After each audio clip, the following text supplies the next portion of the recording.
வணக்க மக்களை, இன்னைக்கு நாம இந்த வீடியோல என்ன பார்க்க போறோம்னு பார்த்தீங்கன்னா, தமிழகத்தின் அசைக்க முடியாத அரசியல் சக்தியா இருக்கக்கூடிய திமுக எப்படி தொடங்கப்பட்டுச்சு, யாரால தொடங்கப்பட்டுச்சு, அது தொடங்கப்பட்டதுக்கு காரணம் என்ன, நோக்கம் என்ன, அது கொண்ட கொள்கையிலையும் கோட்பாடுகள்லையும் இப்போ வரைக்கும் சரியா தான் பயணிக்குதா அப்படின்ற எல்லா விஷயங்களையும் இந்த வீடியோல நம்ம பார்க்கலாம். வாங்க ஹீரோஸ் வீடியோக்குள்ள போலாம்.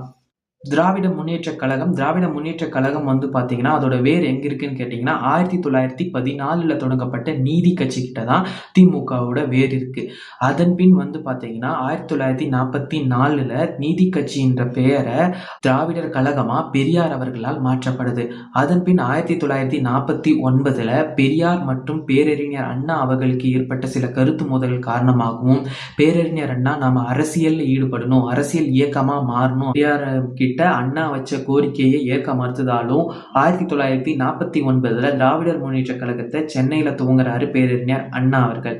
அதன் பின் அவங்களோட கொள்கையா இருந்தது என்னென்னு கேட்டீங்கன்னா, மத்தியில் கூட்டாட்சி, மாநிலத்தில் சுயாட்சி, தமிழ்நாடு மெட்ராஸ் மாகாணத்திற்கு தமிழ்நாடுன்ற பெயரை வைக்கணும். அதன் பின் வந்து பார்த்தீங்கன்னா சமூக நீதி, பிற்படுத்தப்பட்டோர், மிகவும் பிற்படுத்தப்பட்டோர், தாழ்த்தப்பட்டோருக்கு எதிரான வன்கொடுமைகளையும் அவங்களுக்கு தேவையான உரிமைகளையும் பெற்றுத்தரணும், இருமொழி கொள்கை தான் தமிழ்நாட்டில் நிலைநிறுத்தணும் அப்படின்ற கொள்கைகளையும் கொண்டு வந்தது திமுக தான். சிவப்பு, கருப்புன்ற இரு வண்ணங்களால உருவாக்கப்பட்டது தான் திமுகவின் கொடி. அந்த கொடி ஏன் அப்படி உருவாக்கப்பட்டது அப்படின்றதுக்கு அறிஞர் அண்ணா கொடுத்த விளக்கங்கள் என்னன்னு கேட்டிங்கன்னா, இத்தனை நாள் தாழ்த்தப்பட்டோர், மிகவும் பிற்படுத்தப்பட்டோருக்கு இழைக்கப்பட்ட கொடுமைகளையும், வன்கொடுமைகளையும், அவங்களுக்கு எதிராக நாம் எடுத்த போராட்டங்களையும் குறிக்கக்கூடிய இடம் தான் வந்து கருப்பு. இப்படி நாம் முன்னெடுத்த போராட்டங்களுக்கெல்லாம் கிடைக்கக்கூடிய, எதிர்காலத்தில் கிடைக்கக்கூடிய வெற்றியின் குறியீடு தான் அந்த சிவப்பு அப்படின்னு சொல்லியிருக்காரு பேரறிஞர் அண்ணா அவர்கள். அதன் பின் முதல் தேர்தலில் களம் காண்றாங்க திமுக. அவங்க களம் கண்ட முதல் தேர்தலில் 17 சட்டமன்ற உறுப்பினர்களை பெறாங்க. ஆனால் அவங்களால தேர்தலில் அத்தகைய தாக்கத்தை ஏற்படுத்த முடியல. ஆனால் 1963ல ஏற்பட்ட அந்த மொழிப்போர் பிரச்சனையின் காரணமா 1967ல முதலமைச்சரா அரியணை ஏறுறாரு பேரறிஞர் அண்ணா. முதல்ல மெட்ராஸ் மாகாணம் அப்படின்னு சொல்லக்கூடிய இந்த இடத்தை தமிழ்நாடு, தமிழர்களுக்கான நாடு அப்படின்னு உருவாக்குறாரு பேரறிஞர் அண்ணா அவர்கள்.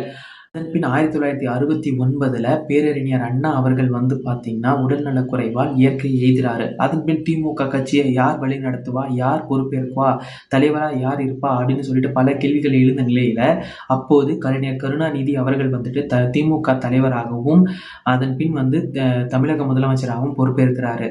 ஆனால் அதன் பின் வந்து திமுகவின் முக்கிய தூண்னு சொல்லக்கூடிய எம்ஜிஆர் அவர்கள் வந்து பார்த்தீங்கன்னா 1972ல திமுக விட்டு விலகி அதிமுக என்ற கட்சியை ஆரம்பிக்கிறாரு. அதன் பின் வந்து பார்த்தீங்கன்னா மத்திய அரசிலிருந்து எமர்ஜென்சியை கொண்டு வந்து திமுகவின் அரசு கலைக்கப்படுது. 13 வருட வனவாசத்திற்கு பிறகு 1989ல மீண்டும் கலைஞர் கருணாநிதி தலைமையிலான திமுக அரசு அமையுது. இப்படி 50 ஆண்டு காலம் வந்துட்டு கலைஞர் தன் கையில் மட்டுமே அதிமுகவை எதிர்த்து திமுகவை வச்சு அரசியல் செஞ்சுட்டு வந்தார். ஆனால் கலைஞர் மறைவுக்கு பிறகு திமுக எப்படி போகும், யார் பக்கம் போகும், எப்படி என்ன ஆகும் அப்படின்னு சொல்லிட்டு பல கேள்விகள் வந்த நிலையில் திமுகவின் தலைவராக தற்போது தொடர்கிற மு.க. ஸ்டாலின் அவர் கையில் திமுக போகுது.